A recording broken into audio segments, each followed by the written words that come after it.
Ei, Farmas, cheguei. Boa noite para vocês.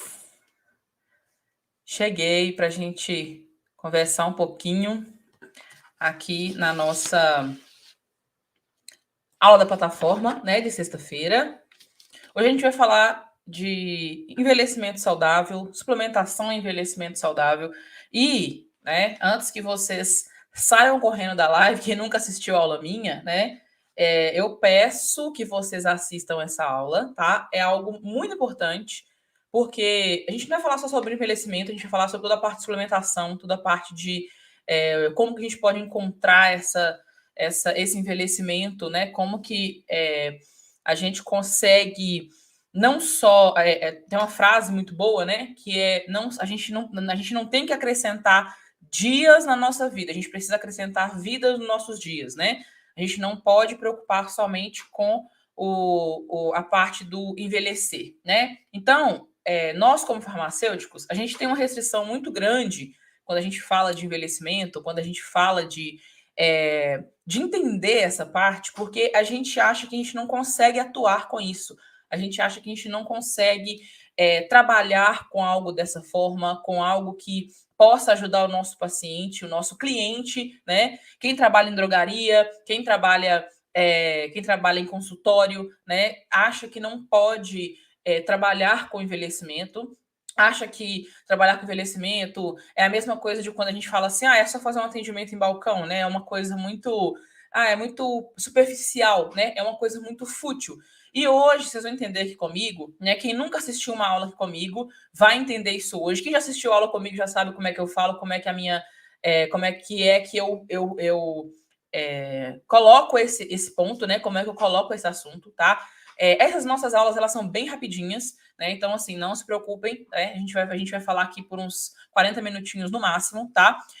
Porque a maioria das coisas que eu falo nas minhas aulas já tem aula sobre isso. Então, por exemplo, a gente vai comentar aqui sobre alguns exames que a gente consegue fazer para descobrir isso, né? Nós temos aula de exames.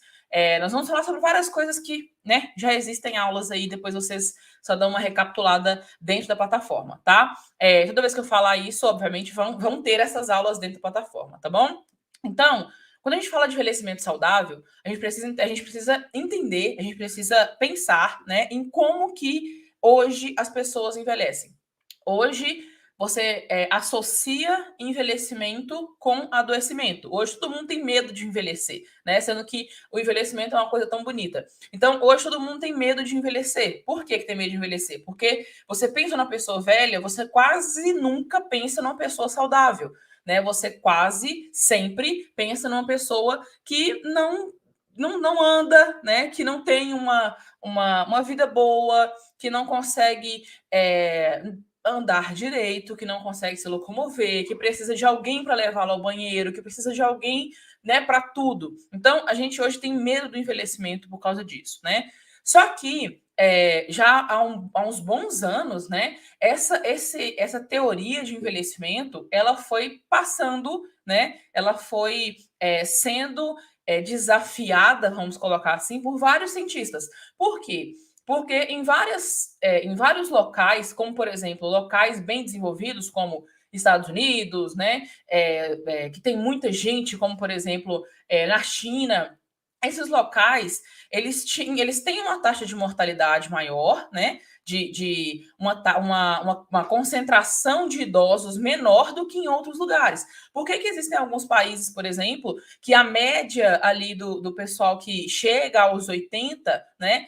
É muito maior do que nos Estados Unidos, por exemplo, né? Do que aqui no Brasil, por exemplo. Por mais que o mundo esteja ficando mais velho, mas a probabilidade da pessoa morrer aos, sei lá, aos 80, aos 90 é muito grande. Por que tem lugares no mundo que as pessoas vivem até os 100, 110, né? E vivem bem, né? E aí os cientistas começaram a pesquisar sobre isso para entender que esses lugares tinham coisas que eram diferentes, né? E principalmente, não é só o fato de você viver muito. A nossa ideia não é que você ensine alguém a viver muito. Todo mundo sabe que se não tiver um acidente no percurso aí, todo mundo vai viver muito, né? Ou seja, se não morrer por algum acidente, por alguma coisa que impediu isso daí, a doença, ela vem com a idade. Então, por isso que a gente sempre fala, morrer a gente sempre vai. Só que a gente precisa pensar em como que a gente vai proporcionar isso para o nosso paciente? Como que a gente vai colocar para o nosso paciente que ele precisa viver como uma lâmpada ou morrer como uma lâmpada, né? Você prefere viver como lâmpada ou viver como vela? Porque hoje tem vários estudos já que falam que a gente começa a ter problemas da idade, né?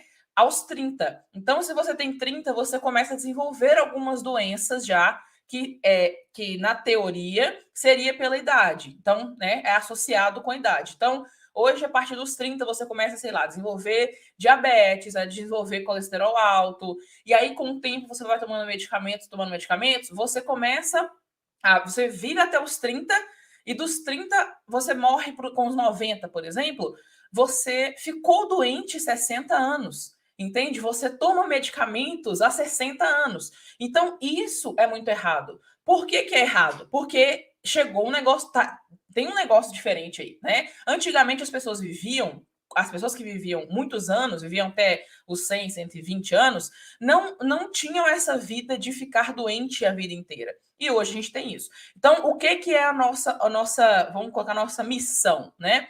É fazer justamente esse controle. Tá, e o que nós, farmacêuticos, podemos fazer para que a gente consiga tratar isso no nosso paciente? Nós, farmacêuticos, nós temos nós temos um ponto muito bom, muito importante, que é o ponto dos medicamentos, né? Nós somos especialistas em medicamentos, não existe outro profissional que saiba sobre medicamentos do que a gente. Então, nós somos profissionais do medicamento, certo? Atualmente, não existe algo que intoxique mais um organismo, que inflame mais um organismo, que traga mais malefícios para um organismo do que um medicamento. E nós, farmacêuticos, sabemos disso. Só como que a gente usa isso? A gente usa naquela, é preferível você ficar sentindo dor, né? Ou tomar um medicamento e melhorar rapidinho. A gente pensa no agora. E aí que está um defeito muito grande do nosso aprendizado, vamos colocar assim. Nós, farmacêuticos, nós temos esse ponto a gente precisa fazer o uso racional de medicamentos, a gente precisa fazer acompanhamento farmacoterapêutico, mas a gente não lembra dos males que o medicamento causa. Então, nós temos esse ponto muito importante de realmente conscientizar. E eu só percebi isso quando eu trabalhava em drogaria e eu precisava falar isso com a pessoa e ela falava assim, nossa, ninguém nunca me falou isso. Isso já é um diferencial se você começa a aplicar isso no lugar que você trabalha. Por exemplo, uma coisa muito, muito comum que a gente vê hoje é alguém tomando medicamento para febre, né? Muito comum, todo mundo compra dipirona, né? Todo mundo compra paracetamol, ibuprofeno para baixar a febre. Ok, isso é usual, isso é comum, mas não deveria ser normal. Por que muita gente hoje reclama, por exemplo, de nos Estados Unidos, no Canadá, quando eles vão no médico, o médico não passa medicamento? Porque aqui no Brasil nós temos essa cultura. E essa cultura do está com febre, toma dipirona. Tá sentindo qualquer coisa que seja, né? Tá com diarreia, toma um remédio para cortar a diarreia. E isso é muito errado. Nós, farmacêuticos, precisamos ter em mente, né, que se a gente está ali para promover o uso racional de medicamento, para que o medicamento precisa ser usado? Ele precisa ser usado para tratar uma doença, certo? Quando a gente começa a estudar isso, a gente começa a estudar envelhecimento saudável, começa a estudar epigenética, começa a estudar o próprio medicamento, a gente percebe que não tem essa opção, entende? A parte de uso racional de medicamentos para febre, por exemplo, não existe. Não existe uso racional, já que a febre é um feedback do organismo, já que a febre é uma resposta do organismo.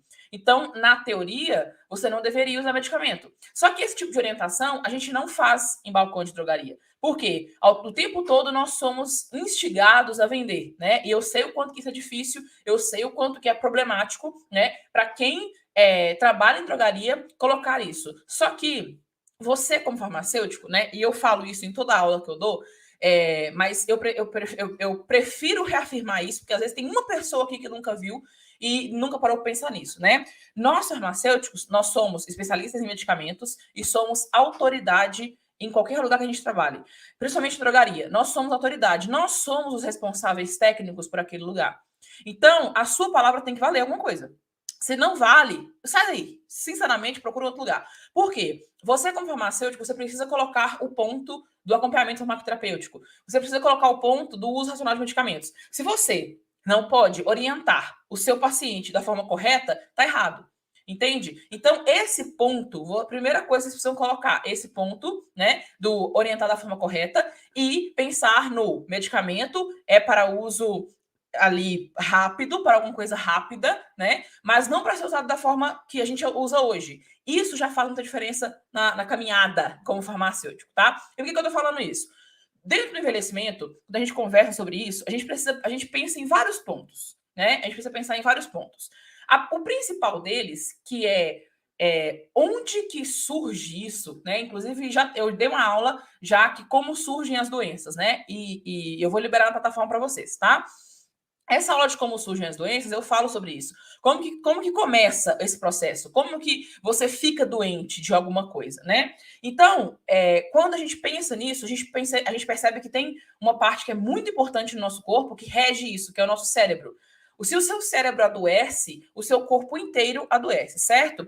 E a maioria dos medicamentos que hoje estão no mercado, eles afetam o cérebro. Tá? Você pode olhar na bula, né? E aí não vem com aquela ideiazinha do não olha na bula, não, que você fica doido. Não, olha na bula sim. Você precisa saber os efeitos colaterais que aquele remédio pode provocar nas pessoas.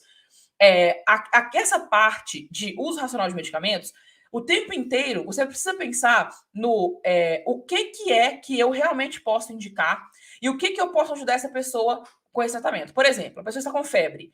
E aí a pessoa chega lá e fala assim: eu preciso de um medicamento para febre. Você vai perguntar para ela, você tem esse costume, né, de perguntar para ela por quê? Ah, mas por que está com febre? Você já olhou se não está com alguma infecção, tal? Não, só deu febre. Então, aconselha essa pessoa a não tomar o medicamento. Entende? Olha, explica para ela e fala assim: olha, a febre, ela é um feedback do organismo, ela está falando que tem alguma coisa errada e ela está tratando. Se você dá um remédio para febre, você corta o processo de tratamento do seu próprio organismo. E isso é o que faz o nosso corpo envelhecer. Por quê? Se você corta um processo natural do organismo, você acaba tirando esse percurso. Você acaba tirando o resultado, que seria o seu corpo adquirir resistência a alguma coisa, vamos colocar assim. Então, quando você pensa em uso racional de medicamentos, você lembra realmente do que é o uso racional de medicamentos.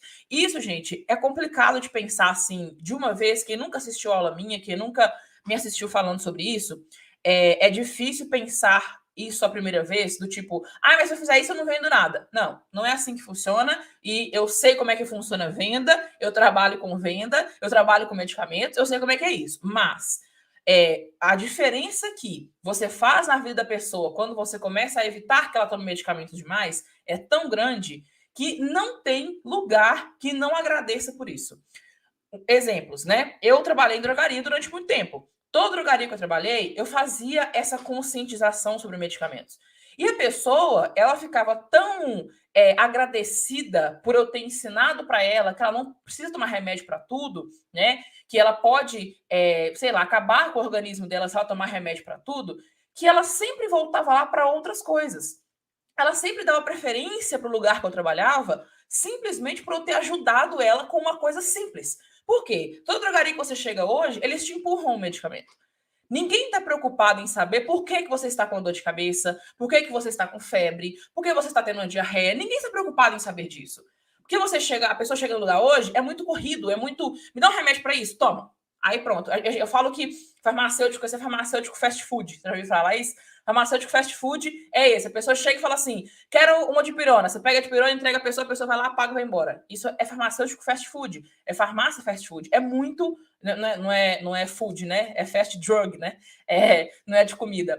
Mas assim, o conceito vocês entenderam. Então, isso a gente precisa mudar no nosso tratamento com o nosso paciente. E aí, né, vamos voltar à parte do envelhecimento saudável para vocês entenderem isso direitinho, tá? Toda vez que a gente conversa sobre envelhecimento, sobre qualquer coisa que está associada com o organismo, né, que eu entro na parte de suplementação, que eu entro na parte de vitaminas e minerais, todo mundo que nunca assistiu aula minha fala assim: mas pode ser que a pessoa tenha uma intoxicação. Mas pode ser que a pessoa passe mal com vitamina tal. E aí eu vou deixar esse conceito aqui rapidinho, vou falar isso aqui bem rapidinho para não tomar tempo, porque eu falo isso em toda a aula praticamente, né? Mas eu já vou deixar isso aqui para vocês. E se você duvidar, né, quem está aqui assistindo que duvidar disso, pesquise, né? Mas pesquise de verdade, tá? Não é para pesquisar no Globo, na Globo, na Record. Não, pesquisa de verdade em artigos científicos que comprovem isso, tá? Não existe efeito colateral para a suplementação. Não existe reações adversas à suplementação. Por quê? A suplementação, ela é nutriente para o organismo. E os nutrientes para o organismo tem, a não ser que seja, por exemplo, vitaminas essenciais que o nosso organismo não produz, certo? Mas a gente precisa ingerir de alguma forma. Isso aí fica para uma outra aula, tá? Mas resumindo, vitaminas essenciais são aquelas que a gente não produz, a gente precisa pegar de alimentos. Então, por exemplo, a vitamina C não tem no nosso organismo naturalmente. Se você não consome alimentos que têm vitamina C, não fica vitamina C no seu organismo. E outra coisa, vitamina C é hidrossolúvel, é uma coisa que rápido, ela absorve rápido, mas ela também é excretada de forma mais rápida. Então, o seu organismo não segura a vitamina C. Ou seja, se tomar 1 grama de vitamina C hoje, daqui 4 horas não tem mais nada no seu organismo. Então, esse tipo de coisa é as coisas que a gente precisa pensar quando a gente pensa em nutrição. Por que isso? Toda vez que eu falo de suplementação aqui, que eu falo de dosagens, por exemplo, o mínimo aqui é 10 mil I de vitamina D. A pessoa fala, nossa, meu Deus, 10 mil I, a pessoa vai morrer. Não, gente, não vai morrer. Ela vai morrer se ela tomar uma cartela de paracetamol. Vocês sabiam disso? Se ela, né, óbvio que sabem, são farmacêuticos, né? Tomar uma cartela de paracetamol, você morre. Você tem uma intoxicação hepática irreversível. Então, isso não é falado. Por que não é falado? Né? Porque vende. Né? Porque adoece. Por quê? E aí vem agora papozinho, clichê mesmo de quem nunca ouviu falar vai falar, nossa, negacionista e tal, né? Mas o que a indústria farmacêutica precisa de você? Do seu dinheiro, certo? É certo isso. Todo mundo vive de dinheiro hoje, né? Você precisa comprar uma coisa, você precisa vender alguma coisa, você quer dinheiro da outra pessoa, óbvio. A indústria farmacêutica, ela vive de quê? De pessoas doentes. E ela não quer que você se cure. Porque se você se cura, não tem por que você gastar com a indústria, não é certo? Não é isso? Então, se você se cura, não tem por que a indústria farmacêutica querer você, certo? Não tem por quê. Então, o que é que a indústria quer que você fique? Doente. Se eu falo que algo cura, eu não posso falar. Então, por exemplo, eu como farmacêutica e vocês como farmacêuticos, vocês vão me entender que a gente nunca pode falar que uma coisa cura, certo? E aí eu entro sempre com uma vírgula e falo assim, ó, a não ser que eu prove isso. Óbvio que eu não vou trazer para vocês artigos científicos, essas coisas. Mas quando eu falo com um paciente, por exemplo, olha, tomar tal coisa trata doença tal. A pessoa fala assim, nossa, mas eu nunca vi. Eu falo aqui, ó, pois é, tem esse artigo aqui que foi publicado, um médico fez com 5 mil pacientes e ele tratou 5 mil pacientes dele com isso daqui. E aí, assim, vem vários pontos, né? Vamos cair de novo na parte do, se você não assistiu aulas minhas, né? Vai ser muita informação para um dia só, mas com o tempo vocês vão acostumar, tá? Existem várias diferenças do que quando você faz.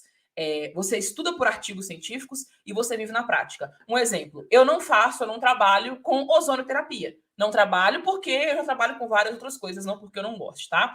Mas qualquer coisa que falar comigo assim, ó, ozonoterapia resolve, eu vou lá e faço.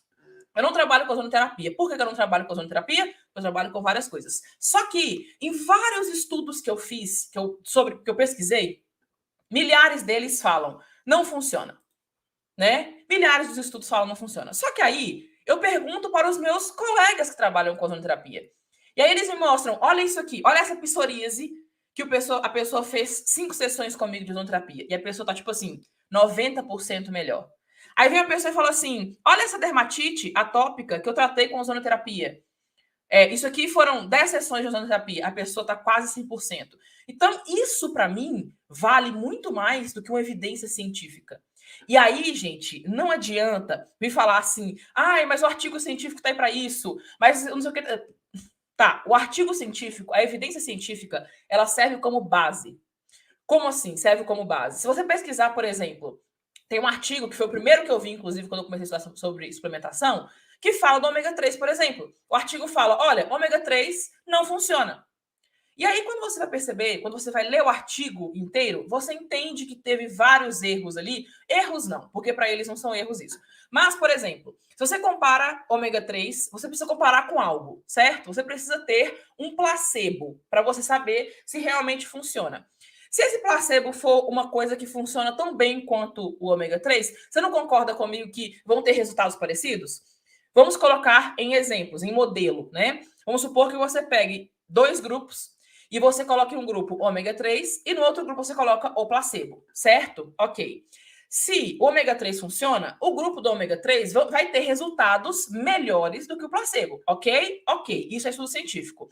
Só que, pensa comigo, se você pega um artigo científico que fala que o ômega 3 não tem diferença no organismo, mas o placebo foi o azeite. E o azeite tem quase o mesmo poder do ômega 3 de resolver doenças cardiovasculares. Vocês entenderam o que eu estou querendo falar? Então, quando você compara o ômega 3 com algo que tem o mesmo poder que ele, não é comparação, não para esse nível. Se tivesse comparado o ômega 3 com azeite e um óleo nada, um placebo, ok, mas não foi. Então, muitas vezes vão pegar artigo científico dessa forma. Por isso que eu falo com vocês, estude do jeito certo, procure da forma certa, leia, olhe o artigo científico, vê o que tem lá dentro direitinho, tá? Quando a gente fala disso, a gente não pode falar do tratamento, a gente não pode falar que uma coisa trata alguma doença. Até porque, gente, quem somos nós, né? Quem cura é Deus e pronto. Mas o que eu falo é da junção da evidência científica. Então, por exemplo, eu vi várias evidências científicas de que o ômega 3 é anti-inflamatório. E aí vem um artigo e fala assim: ah, não funciona. Tá, um artigo e tinha outros 200 que falavam que funcionava. O que eu fiz? Procurei saber por que não funcionava. Quando eu fui ver, comparou ômega 3 com azeite. Beleza. Então, o que acontece? A evidência científica, ela serve para te basear. E aí, é isso que eu falo. Não existe como você discutir com uma pessoa que não tem a prática clínica. Não tem como você discutir com um farmacêutico que fica enfurnado estudando artigo científico e não vive a prática. Porque eu, por exemplo, eu estudo, sei lá, 3, 4 artigos por dia, né? Não mais nessa frequência, mas quando eu comecei a estudar, eu estudava isso. Então, o que eu tenho hoje, e eu vi esses dias, né? Que eu nunca tinha parado para contar. Eu vi esses dias no meu Drive, eu tenho mais de 800 artigos científicos no meu Drive, na parte de artigos. Inclusive, esse artigo é compartilhado com a minha mentoria de suplementação. Eu mando todos esses artigos para meus mentorados. Então, quando você coloca, quando você pensa nisso, né? Tipo, nossa, viveu estudar artigo científico, mas não foi só isso. Eu estudei os artigos para poder usar com meus pacientes. E aí, você compara as duas coisas. Então, as duas não, tem mais uma, que é a sua noção. Então, vamos supor, você pegou o artigo científico e viu que lá o ômega 3 não funciona. Mas aí você viu que um paciente seu teve uma melhora muito boa com o ômega 3. E aí você vai entrar num consenso, né? Funciona ou não funciona? O que você vai fazer? Testar mais vezes. Teste com você mesmo, né? Coloque para mais pacientes. E foi assim que vários médicos encontraram o uso da suplementação nas coisas, principalmente quando foi com o parente deles, né? O parente deles precisou de alguma coisa que não existia cura, eles encontraram a cura, né? Com a suplementação. Mas aí, tá, por que a gente está nesse assunto, por que a gente está nesse ponto, né? A gente precisa pensar primeiro dessa forma para depois entrar nos outros pontos, tá? Nós hoje, a gente é muito capaz de ajudar uma pessoa a envelhecer bem. Nós, como farmacêuticos, seja em consultório ou em drogaria, a gente consegue ajudar muito isso. Por quê? Atualmente, nós temos uma curva, a gente chama curva da mortalidade, que é quando você chega no máximo da sua vida, sei lá, deve ser 30 anos, né? Você chega nos seus 30 anos, beleza, gozando de uma saúde, né, impecável. Chegou nos 30 anos, essa curvinha, ela começa, tá em cima dos 30 anos, ela começa a descer. Por quê? Você vai adquirindo várias doenças, várias coisas e várias, sei lá, medicações. E aí, quando você chega lá nos 60, nos 70, você está tomando 20 medicamentos diferentes, certo? Hoje, isso é comum. Hoje, você vê uma pessoa idosa tomando 15 medicamentos no mínimo. A minha avó, em 2000, quando ela faleceu em 2009, né? Ela faleceu em 2009, ela tomava 15 medicamentos por dia.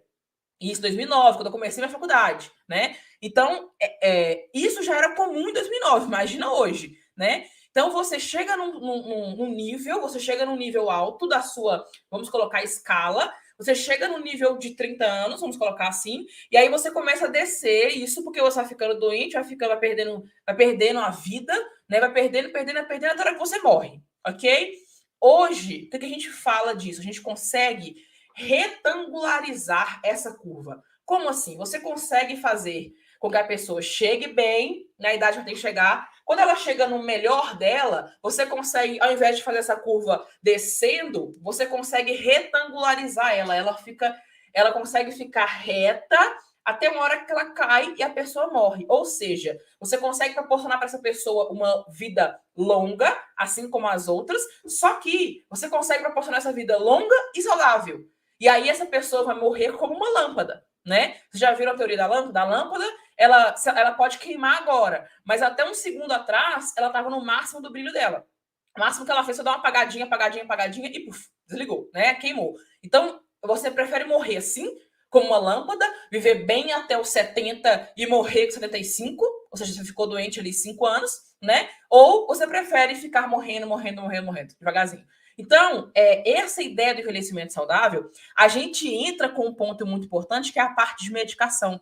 A conscientização da medicação, do uso de medicação. Gente, e assim, ó, lembrando, recapitulando, falando mais uma vez, repetindo. Não sou contra medicamento, eu sou farmacêutica, eu sou especialista nisso. Não sou contra e não estou falando para vocês serem contra também, tá? A nossa missão, o nosso objetivo como farmacêuticos é proporcionar o uso racional. E a gente não proporciona isso, porque estamos acostumados a atacar remédio em tudo. Ah, tô com dor de cabeça, toma remédio. E assim, ok, tudo bem, não está errado no geral isso, tá? Mas eu falo o seguinte, por exemplo, desde os 23, vamos colocar assim, 22, 23, eu sempre tive dor de cabeça, ok, desde sempre. Aos 22, 23 mais ou menos, minhas dores de cabeça começaram a ficar muito fortes e eu comecei a ter gastrite. E eu acho que eu tenho gastrite desde criança, mas não tenho certeza. Mas tá, vamos entrar nisso aí, né? Comecei a desenvolver gastrite. Óbvio que várias coisas na minha vida mudaram, né? Desde quando eu tinha, sei lá, era adolescente até os 23. Mudou muita coisa, ok.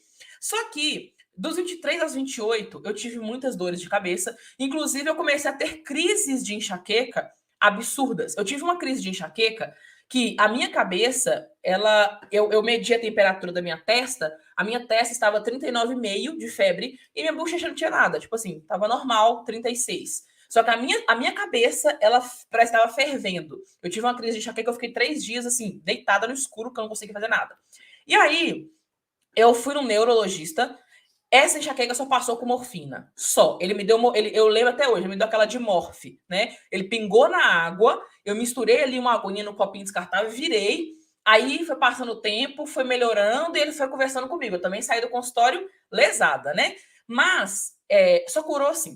E aí, o que acontece? O que acontece com isso? Hoje eu continuo tendo crise de enxaqueca. Beleza, continuo tendo, só que são raríssimas. E por que são raríssimas? Porque eu achei a causa. Eu não tomo topiramato, não tomo nada. Eu não tomo nenhum medicamento para enxaqueca. E o que isso, olha como que isso é comum hoje, né? A pessoa hoje toma inúmeros medicamentos, inclusive minha cunhada, por exemplo, ela teve enxaqueca muitos anos, a vida inteira, quase todos os dias.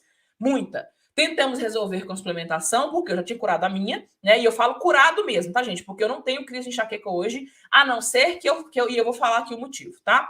Mas a minha enxaqueca, eu descobri o motivo dela. Então, hoje eu tenho dores quando eu como glúten. E aí, como que eu descobri que eu tinha sensibilidade a glúten? Testando. Foi algum médico que achou? Não, eu testei. Por quê? Eu estudei sobre glúten e entendi que tinham várias coisas que o glúten fazia. Isso aí, gente, é assunto para uma outra aula. Inclusive, tem aula de glúten já gravada, pronta para vocês, tá? Já prontinha para vocês estudarem sobre glúten. Glúten, para vocês terem ideia, ele é um disruptor endócrino. Ele impede a absorção de testosterona, ele impede de estradiol, estradiona. Então, vocês, por exemplo, que não conseguem engravidar, casal que não consegue engravidar, tira glúten para ver.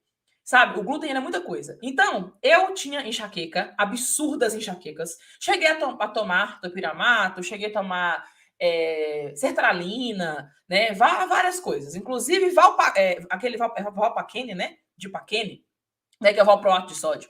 de Paquene. Até esse de pacote, esses negócios, até isso o médico passou para mim. E aí, só que eu, na minha concepção, estudando o que eu estudava, eu falei assim, não tem condição isso, né? Não tem condição eu ficar sentindo essas coisas. Eu vou descobrir por que eu tenho isso.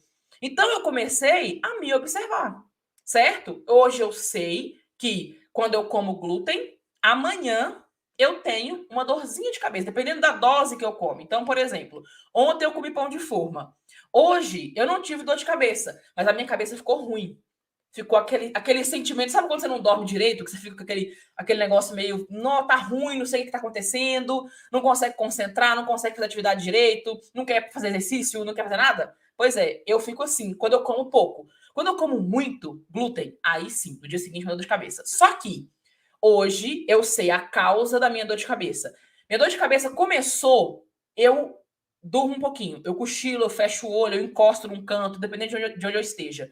Encostei num canto ali, 30 minutinhos, não resolveu? Vou lá e tomo 1 grama de pirona. Aí eu tomo medicamento, entende? Aí eu resolvo a minha dor, mas eu sei o que é a minha dor, entende? Então, a nossa função tinha que ser essa. A pessoa chega na drogaria e fala assim: moça, me dá um remédio para enxaqueca? Aí você começa a conversar com a pessoa. E fala assim, moça, você tem enxaqueca direto? Você já percebeu que às vezes você come alguma coisa, você podia trocar isso? E conversar com a pessoa para ela entender que ela não vai tratar a enxaqueca dela tomando medicamento. Ela vai tratar tirando a causa. Então, assim, não é que eu sou contra medicamento. Não sou contra medicamento. Eu sou a favor nesses casos. Eu, por exemplo, tenho gastrite. Eu tenho gastrite quando eu como glúten. Eu tenho gastrite quando eu como carboidrato em demasia, vamos colocar assim. Então, eu sei o que causa a minha gastrite. Eu sei a razão dela. Então, hoje, por exemplo, eu tenho pantoprazol aqui em casa. Beleza. É só do estômago eu tomo? Não, não é. Agora, depende muito do caso. Por exemplo, esses dias eu fui para casa da minha mãe e eu acho que foi algum tempero que ela colocou na comida. A gente não descobriu ainda, mas vamos descobrir. Eu acho que foi algum tempero. Eu almocei, senti dor de estômago. Quando foi na semana seguinte, eu fiquei a semana inteira sem sentir dor. Quando foi na semana seguinte, eu almocei de novo e senti dor de novo. Ou seja, algum tempero, alguma coisinha ali que ela usa que dispara a minha gastrite. Só que em nenhum desses dias eu tomei remédio. Quando começou a doer, eu sentei e pronto. E amuei, né? Como a gente fala aqui. Eu amuei, assim, eu fiquei quietinha, esperando passar, quase não consegui andar de dor no estômago. Só que a minha dor de estômago dura algumas horas. E pronto, passou. Se eu tivesse tomado remédio, ela ia passar do mesmo jeito? Ia passar do mesmo jeito. Entende que isso a gente chama de problema de saúde autolimitado? Todo problema de saúde, ele é autolimitado, tá? Todo. Tem gente que fala que farmacêutico só pode tratar isso, né? Que bom, porque pelo menos, por mim, no meu entendimento, todos são autolimitados. Todo problema que a gente tem hoje, igual a febre, por exemplo, ela não vem sozinha e vai embora sozinha? Ela vem sozinha e vai embora sozinha. Só que ela tem um motivo. E aí você precisa descobrir o motivo, tá? Então, na nossa cabeça hoje, precisa entrar esse ponto. Nós precisamos usar os medicamentos da forma correta sempre, tá?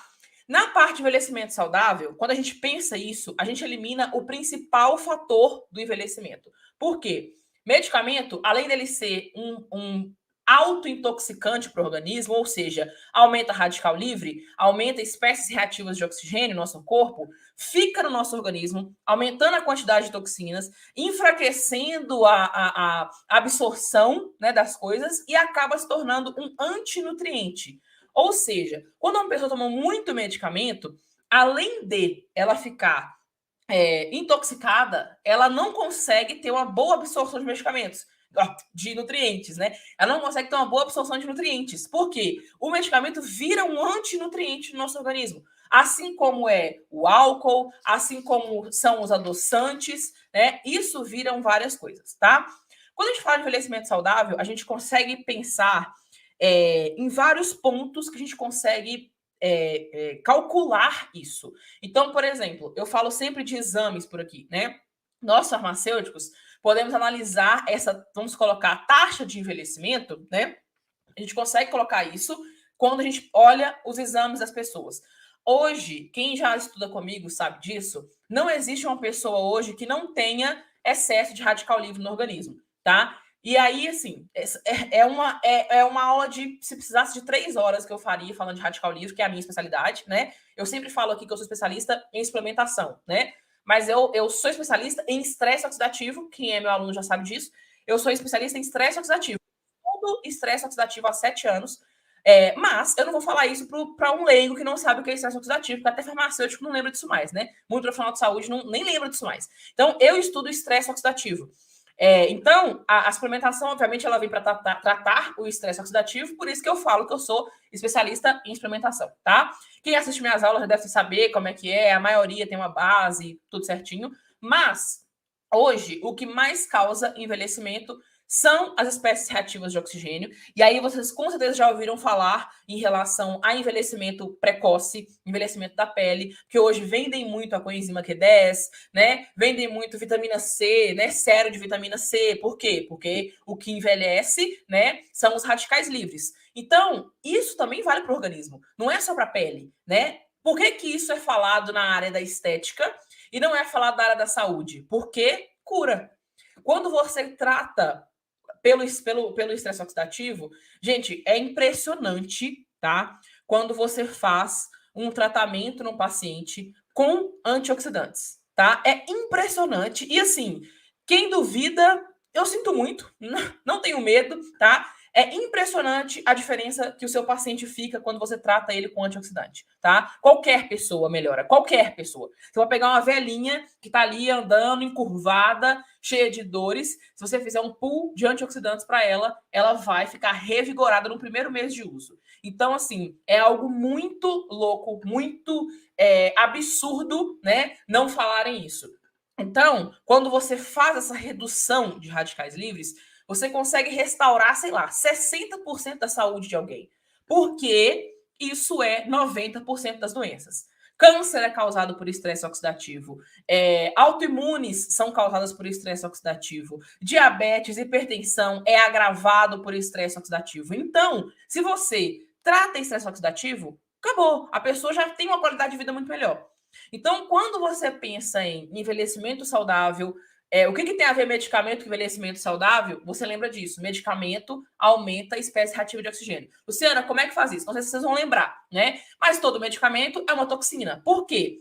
Se você coloca nutrientes no seu organismo, se você coloca qualquer nutriente que seja, o seu organismo ele sabe trabalhar com aquilo, certo? Por quê? São nutrientes, o seu corpo tem aquilo. Você coloca a vitamina D para o seu organismo, se você colocar uma dosagem altíssima de vitamina D de uma vez, vamos dizer por erro, né? Coloca uma dosagem altíssima, por exemplo, 20 miligramas de vitamina D no seu organismo, o seu organismo ele vai usar o que ele tem que usar e vai jogar fora. Obviamente que ele não vai fazer isso se você fizer isso todo dia. Mas vamos supor que em uma dose errada você tome 20 miligramas, o que é muito I. Eu não sei nem calcular aqui a quantidade de I, mas é muito I, né? De vitamina D. Se você colocar isso no seu corpo um dia, o seu corpo vai usar o que ele precisa e vai eliminar o resto. Por quê? Porque você tem vitamina D no seu organismo. Então, o seu organismo sabe lidar com aquilo. Tá? Se você coloca um magnésio, uma dosagem absurda no seu organismo, o máximo que você vai ter é uma diarreia. Máximo. Você não tem intoxicação, você não passa mal, você não tem fraqueza, você não tem hepatite medicamentosa, você não tem nada disso. Por quê? Porque é um nutriente. O seu organismo tem aquilo e ele já sabe lidar com aquilo desde sempre. Agora, se você coloca um paracetamol no seu organismo, você coloca um naproxeno no seu organismo, não é natural dele.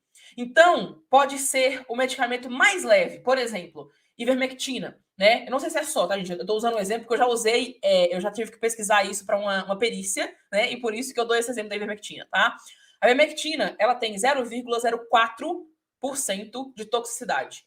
Então, se você toma a ivermectina, por exemplo, ela tem 0,04 de toxicidade, certo? Então, ela tem toxicidade, independente se é pouco ou não, comparado com o paracetamol, que é 40%, tá? Paracetamol é 40% de toxicidade. Ou seja, pensa você que tomou paracetamol quando era criança, tomou agora, tomou quando era adolescente, tomou... Tem quantos anos que você toma paracetamol? Tem quantos anos que você vive tomando medicamentos? Então, cada porcentagemzinha dessa foi entrando na sua listinha de toxinas. Ah, Luciano, o organismo limpa. Não é assim que funciona. O organismo limpa o medicamento, mas o dano que ele causou, o organismo não limpa. Se você não tomar medicamento para isso, não adianta. Não é à toa que hoje, né, muitos já falam isso, né? Mas vocês já ouviram falar da acetilcisteína, né? Que é o medicamento que é mucolítico, né? A gente usa muito para quando a pessoa está com o peito cheio, né? Tá congestionado, porque ele é mucolítico. Ele é o antídoto para quando uma pessoa tem intoxicação por paracetamol. Se a pessoa toma muito paracetamol e chega no hospital, isso é injetado nela. A acetilcisteína é injetado. Por quê? Porque o paracetamol ele degrada a principal enzima antioxidante que nós temos, que é a glutationa. Então, ele degrada ela, por isso que o nosso organismo vira o que vira quando se toma paracetamol. Então, no que ele degrada a glutationa, a acetilcisteína, ela vem e, vamos dizer, revive isso. Né? Em poucas palavras, resumindo, é isso. Então, a pessoa não morre. Ela pode ficar ali com algumas sequelas, mas ela não morre quando ela tem uma intoxicação por paracetamol. Então, hoje, um dos principais suplementos, na toa que vocês, não sei se vocês vão lembrar, mas a acetilcisteína virou suplementação alimentar. Né? Hoje você pega um xarope de acetilcisteína, tá lá, suplemento alimentar. Não é medicamento mais. Mas é a mesma coisa, é a mesma dosagem, faz bem do mesmo jeito. As minhas meninas aqui tomam todo dia de manhã acetilcisteína. Eu tomo de vez em quando, não sou muito correta para tomar acetilcisteína, mas eu tento tomar quase todo dia de manhã, tá? Isso é um antioxidante poderosíssimo, poderosíssimo. Então, quando a gente pensa em suplementação, em medicação, é só vocês pensarem assim: medicamento é algo comum ao organismo? Não, não é. Suplementação é? É, por mais que seja industrializado, gente. É algo que tem no seu organismo. Ômega 3 tem no seu organismo. Coenzima Q10 tem no seu organismo. A coenzima Q10 é uma das principais fontes de energia para o seu coração. Tem no seu organismo, você tomando ou não.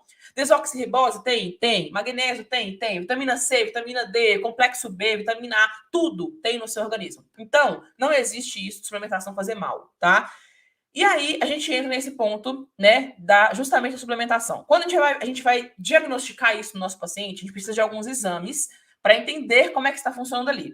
Vamos supor que você receba uma pessoa para ser consultada por você, seja na drogaria, seja no consultório da drogaria, ou seja no consultório que você tem independente, né? Quando a pessoa chega, a primeira coisa que você pode fazer é fazer um pool de antioxidantes, tá? Ah, Luciana, mas eu não sei o quanto que a pessoa está intoxicada. Ela tá, isso é certo. Ela está com excesso de radical livre, isso é certo. Então, nada vai fazer você errar nisso, a não ser que você erre muito à mão, né? Que é muito difícil. Mas você precisa pensar dessa forma. Então, assim, a pessoa chegou para você, né? Então, e vocês também podem fazer com vocês, quem nunca fez ainda, tá? Testem com vocês, vocês vão ver o quanto que é bom. Faça um pool de antioxidantes, né? Vitamina A, vitamina D, vitamina C, magnésio principalmente, zinco. Faça um pool disso. Coloque no mínimo 10 mil de vitamina D, 1 grama de vitamina C.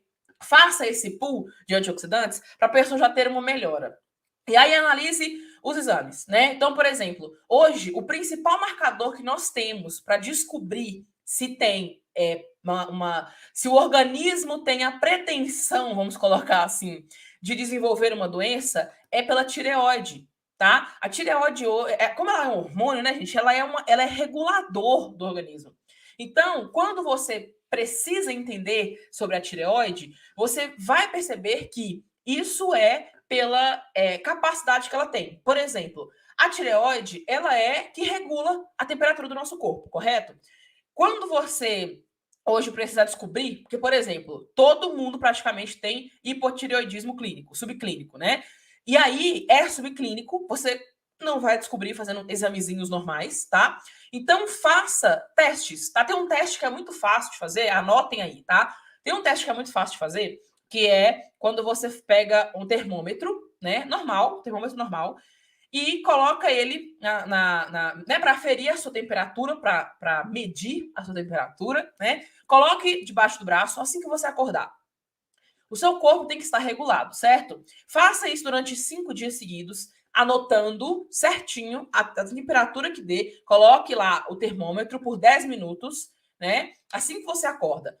E aí, anote esse valor, tá? Depois dos 5 dias, pega esse valor, junta, né? Soma todos os valores, divide por 5. Se der menor do que 36,6, você tem hipotireoidismo subclínico. tá? E aí não adianta você olhar exame, porque aí, gente, entra várias partes, são várias coisas que a gente precisa analisar. Mas, por exemplo, quando a gente. Quem aqui é aluno meu já me ouviu falando sobre isso, inclusive na aula de exames eu falei sobre isso, né?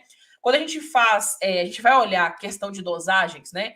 Se você for olhar o que o laboratório indica, o seu TSH, gente, é muito importante da gente medir, né? Porque a gente consegue saber, através do TSH, se a nossa hipófise está mandando a tireoide, né, produzir o hormônio. Então, a hipófise, ela é o principal fator disso daí. E o TSH, a gente consegue descobrir isso. O TSH, quando você olha lá na referência de laboratório, tá lá 0,2 a 5,5 a dosagem que pode ter lá. Gente, isso dá 27 vezes de diferença. Não tem condição de você estar bem estando com 0,2 e 5,5. Não tem condição. Então, quando a gente pensa nesses exames, a gente lembra dos quartis, né? E aí eu não vou explicar isso aqui, porque está explicado na aula lá de exames. A gente precisa ficar no primeiro quartil. O que é o primeiro quartil? O mais próximo possível do baixo, tá? Não porque o primeiro quartil, segundo quartil, terceiro quartil, quarto quartil. Isso é para saber como que está o distúrbio da sua tireoide. A gente precisa ficar no melhor quartil para cada tipo de exame.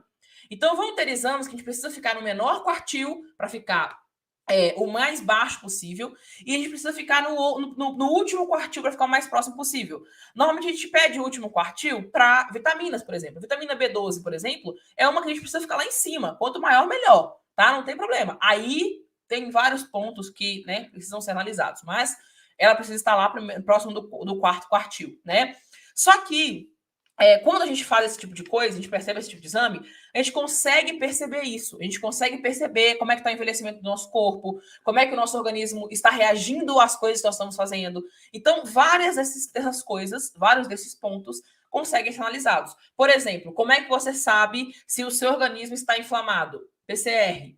Né? Não é só ter uma inflamação de colocar como é que fala? Inflamação, como é que fala? Aguda. Não. A inflamação crônica também é diagnosticada no PCR, no PCR, tá? Vocês conseguem também diagnosticar por isso. Um outro exame importantíssimo para saber inflamação do organismo se chama homocisteína. Gente, quem nunca viu sobre homocisteína, dê uma pesquisada, tá? Homocisteína hoje é fator, assim, vamos colocar 90% do causador do infarto. Não é colesterol. Colesterol a gente não diminui, tá? Outro ponto também a gente analisar é justamente o colesterol. A gente só pede exame de colesterol para fazer a relação HDL-triglicérides, tá? A gente não pede para olhar LDL, a não ser que você consiga medir LDL oxidado. E aí é muito difícil, porque é muito caro. Então é muito mais fácil você fazer o colesterol normal e pedir e fazer a dosagem HDL-triglicérides só para isso. E a gente não trata colesterol. Colesterol precisa ficar o mais alto possível. Quanto mais idade uma pessoa tem, mais colesterol ela precisa. Já perceberam? A maioria dos idosos vão ficando dementes, vão tendo mais dificuldade de raciocínio. Por quê? Acostumou a enfiar as vastatina no idoso. Todo idoso que eu conheço toma alguma estatina, né? Então, essa estatina, ela degrada tudo o que pode ter de bom no organismo, porque ela impede a produção de coenzima Q10. Se ela impede a produção de coenzima Q10, ela impedindo a produção de colesterol, nossos neurônios são revestidos de colesterol. Se você impede isso, você não consegue ter proteção de neurônio. Então, assim, são vários pontos, né? E outra aula também que tem, aula de estatinas, assistam também, tá? Dentro desses exames, a gente também pede glicose e insulina. Não adianta pedir só glicose. Se a pessoa está com a glicose baixa e insulina alta, ela tem uma diabetes subclínica, né? Você precisa analisar todos esses pontos em questão de exames, tá? Não vou dar ênfase em exame aqui não, senão nós vamos ficar aqui 3 horas, igual a aula de exames. Então, dentro desses pontos, analisando isso, a gente precisa pensar o que é importantíssimo em questão de envelhecimento. Inflamação, intoxicação. Então, nós temos também, inclusive, nós temos aula de detoxificação já na plataforma. Temos que tirar a inflamação, diminuir oxidação, que é uma das principais causas, né, da nosso envelhecimento. Oxidação, como é que se diminui? Antioxidantes. Como é que você diminui glicação? Evitando que o seu organismo fique glicado o tempo inteiro. O que é isso, gente? Quando você come algum alimento, você come algum alimento muito alto, vamos supor, por exemplo, sanduíche, né? Vai lá comer um Big Mac, vai tomar um milkshake, que seja. Quando você come algo que tem muita caloria, o seu organismo precisa glicar para que você não morra, né? Quando você come muita coisa, o seu pâncreas fala assim: nossa, eu preciso liberar mais insulina porque essa pessoa comeu muito e eu preciso quebrar essas coisas. Isso, vez ou outra, não faz mal, mas a gente faz isso sempre, principalmente quando a gente almoça. A gente almoça aqui no Brasil arroz, feijão, carne, salada e tal. Arroz e feijão são carboidratos e vegetais, ou seja, além de serem ruins pelo carboidrato, a gente quase não absorve nutrientes de arroz e feijão. Então, o nosso organismo dá um pico muito alto de insulina. Quando tem esse pico muito alto, aumenta a produção de radical livre, ou seja, a glicação gera oxidação. A oxidação gera a oxidação geral do organismo, né? A produção de radical livre gera oxidação de LDL. LDL oxidado juntamente com homeostatina alta gera infarto. Então, esse costume de comer muito, isso pode causar infarto com pouquíssimo tempo, tá? Então, glicação é uma coisa muito preocupante no nosso organismo. Então, nós temos que diminuir a glicação, diminuir a inflamação do organismo, diminuir a oxidação. E isso tudo a gente consegue, obviamente, todo mundo sabe, com hábitos saudáveis, né? Então, exercício físico, alimentação mais saudável. Não estou falando para não comer besteira, tá? Mas a alimentação saudável, a teoria de Pareto, 80-20, né? Então, você vai ficar 80% comendo coisas saudáveis para quando você precisar comer uma coisa que não é saudável, você possa comer, tá? Não todo dia, né? De vez em quando. Então, isso a gente consegue evitar esse tipo de coisa, tá, Luciana? Mas eu tenho pacientes idosos. Como é que eu faço isso? Aí você entra com a parte de tratamento dessas coisas. Como que você trata inflamação, por exemplo? Colocando alimentos anti-inflamatórios, colocando suplementação anti-inflamatória. Hoje a gente tem muita opção que faz as duas coisas, né? Que diminui a glicação, diminui a oxidação e diminui a inflamação. Então, por exemplo, por que nós temos antioxidantes hoje? Os antioxidantes hoje, eles não são, por exemplo, quando você consome a vitamina C, não é a vitamina C que vai lá no oxidante, né? Na espécie reativa de oxigênio, vai matar, não, tá? A vitamina C, ela é um fortificante para a enzima antioxidante. Então, se alguém falar com você assim, mas o nosso organismo produz enzima antioxidante. Produz, mas não tem força suficiente para isso. E, igual eu falei com vocês, isso é assunto para 3 horas de aula, né? Não tem força suficiente para isso. Porque hoje nós vivemos num mundo que o nosso solo é pobre, nós não temos nutriente. Vivemos no meio da poluição, então a poluição causa muito estresse oxidativo.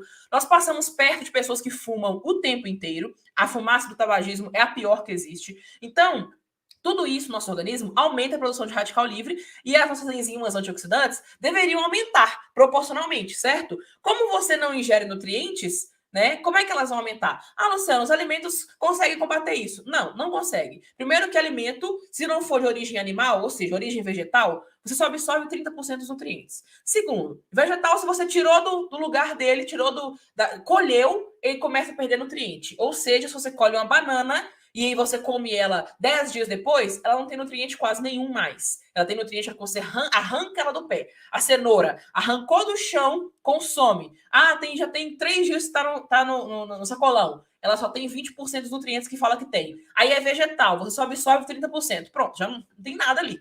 Então, presta atenção nesse tipo de coisa. São muitos pontos, eu sei disso, tá? É muita informação e eu falo muito rápido. Depois assistam de novo a aula e coloquem no 0.5, né, para vocês anotarem de novo. É só para vocês entenderem. Então, quando a gente coloca antioxidantes na nossa alimentação, a gente não está colocando uma enzima antioxidante, apesar que já existe glutationa, né, que é uma das nossas principais enzimas antioxidantes. Nós temos a superóxido dismutase, a catalase e a glutationa peroxidase. Então, essas 3 enzimas, elas são fortalecidas por várias vitaminas e vários minerais.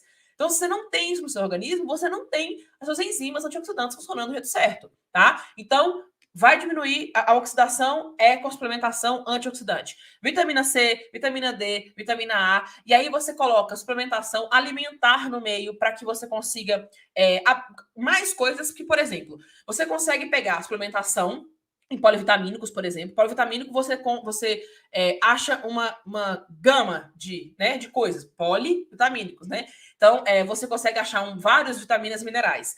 Só que tem alimentos que fazem isso também. Então, por exemplo, o óleo de coco, ele é extremamente nutricional, tá? Ele é o terceiro alimento mais nutritivo do mundo. Ele só perde para o leite materno e para o ovo, tá? O ovo é o segundo alimento mais nutritivo do mundo.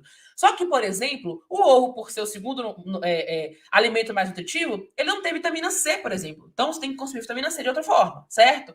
Então, tem vários pontos, né, que a gente precisa analisar disso. Por isso que a nossa ficha de anamnese é imensa. Por isso que a gente precisa analisar de forma extremamente consciente o nosso paciente para entender justamente isso, tá? Então, a gente precisa pensar nos pontos. A pessoa tem muita glicação, a pessoa tem muita inflamação, muita oxidação. Isso são os 3 pontos principais. E aí, óbvio que vem várias outras coisas, tá? Então, o que a gente faz para tirar isso? Os suplementos. Então, põe cúrcuma, própolis, a cúrcuma sempre com a piperina, para melhorar a absorção dela. Própolis todo dia, não faz mal, não existe isso, é uma coisa extremamente saudável, tem um poder antioxidante altíssimo, então coloque esse tipo de suplementação, tá? Só de fazer isso já vão perceber uma quantidade muito boa de melhora da qualidade de vida. E aí vem o ponto da principal coisa, que é a utilização do polivitamínico. Eu sempre falo isso com vocês, mas eu sempre recebo esse tipo de dúvida, porque a maioria de vocês trabalha em farmácia, trabalha em drogaria, certo? E aí, obviamente, não tem tantas opções de coisa assim. Alguns, pouquíssimos farmacêuticos trabalham em drogarias que colocam boas opções de suplementação, né? Mas, inclusive, é uma dica que eu dou para vocês, é uma coisa que vocês podem se especializar e tentar colocar isso para o dono. Olha, você pode ter uma prateleira aqui com melhores suplementações que eu posso orientar os pacientes de uma forma melhor, né? Ou fazer uma parceria com farmácia de manipulação, e aí vocês aprendem a fazer a prescrição direitinho e passam para a farmácia, né? E a farmácia faz, vocês recebem um valor dessa manipulação. Tem várias coisas que podem fazer para gerar melhor caixa, né, para a drogaria, para eles deixarem você ter essa autoridade de indicar suplementação, tá? A relação dos polivitamínicos, por exemplo, né? Nós temos inúmeros polivitamínicos no mercado hoje, muitos mesmo. Eu sempre que eu acho algum legal, eu posto para vocês nos stories, né? Eu sempre posto para vocês conseguirem ver se acham também na drogaria perto de vocês ou na drogaria que vocês trabalham. Mas, uma coisa muito importante, polivitamínico, olhou lá, informação nutricional, olha a quantidade de cápsulas que tem e a quantidade de nutrientes que tem, assim como o ômega 3 também. O ômega 3 é a mesma coisa. Olha a quantidade de cápsula. Por exemplo, tem polivitamínico que eu pego que é completo. É completo. Aí você olha, tá lá, 3 cápsulas. Ah, não. Aí não dá. Sendo que existem suplementações, existem polivitamínicos que têm todo aquele nutriente em uma cápsula, em um tablete. Então, procurem fazer isso, porque vocês já vão ter que tomar uma quantidade maior de polivitamínico. Hoje, por exemplo, eu tomo 4 polivitamínicos por dia, ou seja, 4 cápsulas de vitaminas completas. Já mostrei para vocês qual que é a que eu estou usando agora, que é da Growth, né? Eu coloco 4 completas, elas têm quase todas as coisas lá. Eu tomo 4 por dia. Se eu fosse usar um polivitamínico que tem que tem toda aquela quantidade em 2 cápsulas, eu ia tomar 8 cápsulas por dia. Entende como é que é a dificuldade de um paciente aceitar isso? Eu aceito tranquilamente. Sabendo que é suplementação, eu tomo 20 cápsulas. Igual meu pai. Meu pai precisou tomar um ômega 3, a gente colocou ômega 3 para ele. Ele tomava 12 cápsulas por dia. Tudo bem, sabia que estava fazendo bem para ele, ótimo, né? Mas tem esse porém. E aí, vários polivitamínicos, que são hoje super famosos, caríssimos, né? Falam que tem essa dosagem 100% diária, sendo que tem outros baratíssimos que tem também, tá? Então, olha, analisa o polivitamínico que tem hoje na farmácia. Ah, mas o que tem aqui é o materna. Ah, o que tem aqui é para mulheres. Não, gente, não existe isso, tá? Não existe diferença de polivitamínico. Existe uma pequena diferença, por exemplo, quando você vê a quantidade de boro. Quando você vê um medicamento para homem, né, AZ homem, pode olhar que a quantidade de boro é um pouquinho maior, e isso não faz diferença nenhuma para a mulher, até porque a mulher ela precisa ter uma quantidade boa de testosterona, né, a quantidade normal, e o boro ajuda nisso, tá? Assim como também ajuda a regular a pressão e várias outras coisas, mas só o boro não vai despertar a testosterona em você. Então, assim, não tem diferença polivitamínico feminino para masculino, idoso, jovem, não tem. A diferença que tem todos os polivitamínicos e o polivitamínico infantil. Por quê? Porque eles diluem mais ainda o polivitamínico infantil. Então, eu, por exemplo, dou o polivitamínico que eu tomo, que é o adulto, eu dou para minha filha de 5 anos. E dou para ela desde os 3 anos e meio. Então, assim, não tem nada a ver, não tem problema nenhum, tá? Só fica mais caro porque ele é mais diluído, você vai ter que dar mais pro seu filho. Então, assim, você consegue utilizar o polivitamínico, principalmente para dar uma melhora na saúde do seu paciente. Você consegue usar o magnésio, que já vem muito encapsulado, né? Você pode olhar a quantidade que tem. Tem muitas marcas boas hoje no mercado que não são caras. Eu sempre trago para vocês, tento trazer para vocês o máximo que eu consigo de, né, achar uma coisa mais em conta, porque tem um custo-benefício bom, né? E isso eu consigo trazer para vocês porque eu vou analisando, tá? Então, analisem isso, olhem essa parte direitinho, tá? Façam um pool de antioxidantes para vocês conseguirem pegar mesmo a doença, porque a gente fala isso, quando a gente vai pegar uma pessoa que já tem um histórico de doenças, você precisa usar a suplementação, porque pensa o seguinte, a pessoa ficou 50 anos sem suplementação, então ela tem um déficit de 50 anos ali, certo?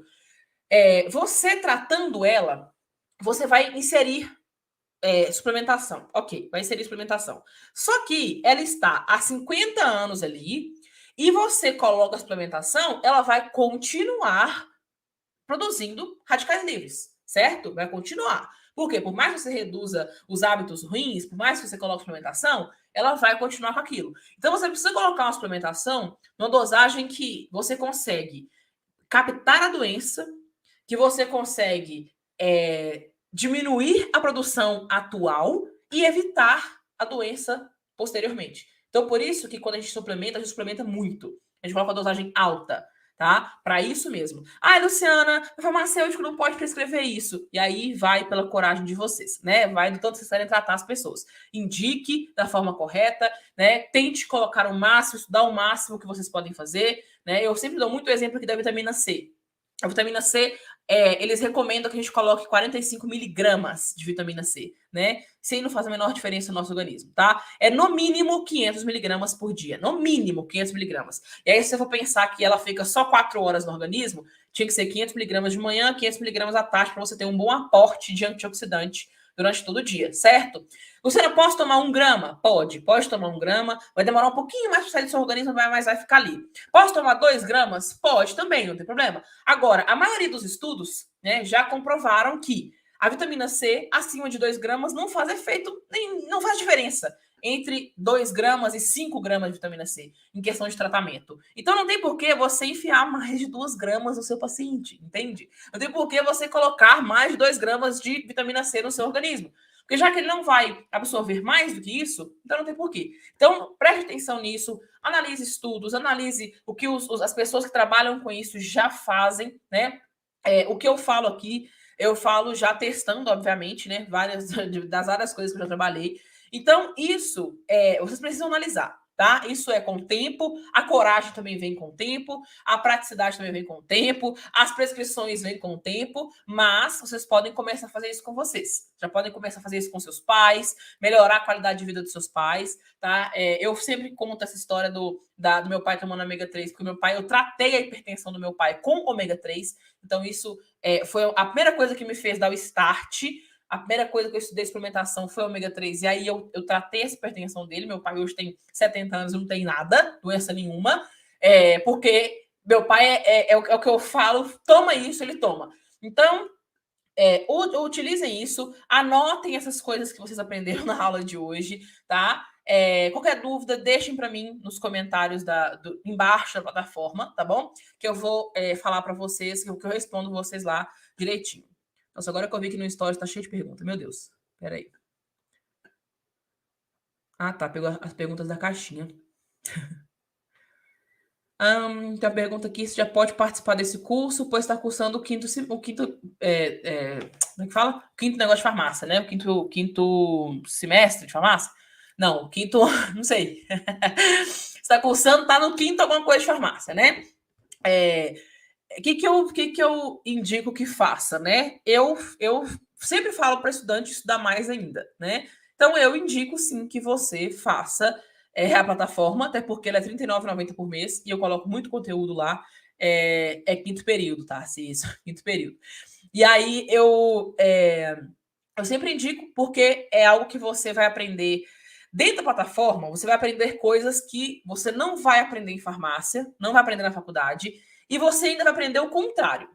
Então, vai de você, né? Vai de você. Eu quase desisti de ser farmacêutica quando eu entendi sobre isso, quando eu entendi sobre suplementação, mas aí eu entendi por que eu deveria ser farmacêutica estudando isso, entendeu? Então, vai de você, tá? Eu aconselho que faça justamente para você saber sobre suplementação, como que você atua na prática, né? Porque a nossa faculdade não forma a gente para trabalhar na prática, né?